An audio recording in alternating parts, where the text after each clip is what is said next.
Good afternoon everybody, today I'm going to be talking to you about how to farm the Mind Killer. But before we get into it, make sure to check out some of my other Borderlands tutorials if you get stuck.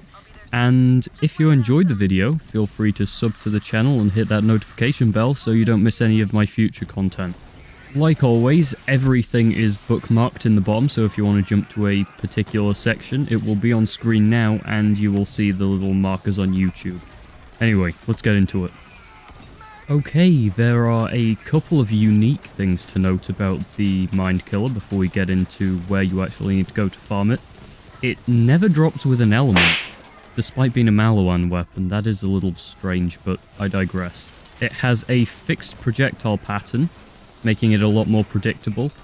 As well as this, it will actually tighten the spread when you ADS, so this is a shotgun you want to be ADSing with at medium range. At its furthest, I believe you will fire a spread of 9 projectiles, although they will disappear after a certain distance if you pass that threshold, as you will be able to see in the video now.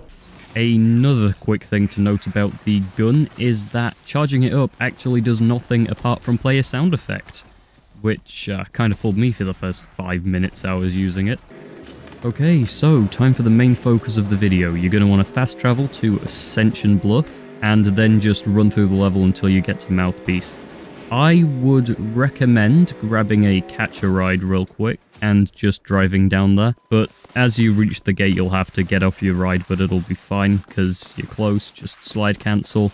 Before you drop into his actual spawn, there is a save point that will activate right outside of it, so this is an amazing thing for save and quit farming, because you'll just be able to save and quit, drop right back into his lair. There's also an ammo point and a healing point. Okay, so a few tips for the boss battle. If it is your second time encountering him, definitely either use the Nemesis pistol if he dropped it the first time, which is highly unlikely because that only has a 15% drop rate, or use a pistol called the Killing Word. It has a 100% drop rate on him. It will drop every time you kill him, and this pistol's just a beast in my opinion at the level you get it at. My strategy for taking him on is to stay in the middle, because that way you don't need to worry about the 4 speakers all around you, and you can just focus on quickly jumping out when he targets the middle area. Right, okay, time to get onto the parts and prefixes part of the video, where we talk about the optimal loadout. I'm basically going to be explaining what parts are interchangeable, what prefixes can it spawn with, and that's an easy one. We can actually skip that second one because it doesn't come with any alternate prefixes. Although the parts are actually a different story, there are 2 pieces of it which are interchangeable, the magazines and the stocks. The magazines having 3 and the stocks having 4 different options.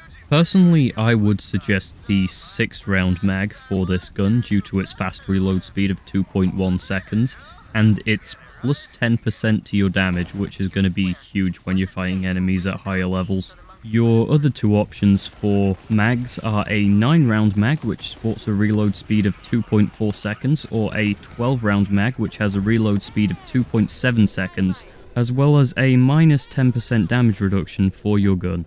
Now we are onto the different stocks. I couldn't recommend you one specifically out of these, but Stock 1 gives you a plus 2 mag size, minus 5% reload time, minus 5% damage, and minus 10% accuracy. I wouldn't say this is a good stock for the gun that you're using. Same with Stock 2, which has a minus 30% weapon sway and plus 10% accuracy, which you don't really need. This gun's accurate enough already. Okay, actually I'm going to go back on my last statement that I'm not going to give you advice on which stock to choose. You should definitely choose stock 3 as it has minus 30% recoil width and a plus 5% fire rate, even if it is marginally larger. Also, with a minus 30% recoil width reduction, it's not going to be flying off to the side as much. Now we have stock 4, which is an absolute joke on this weapon, with a plus 10% elemental damage boost and a plus 10 charge speed boost. You're just not going to need these because 1, it doesn't come in any elements. and secondly, the charge speed doesn't do anything, apart from play a funny sound.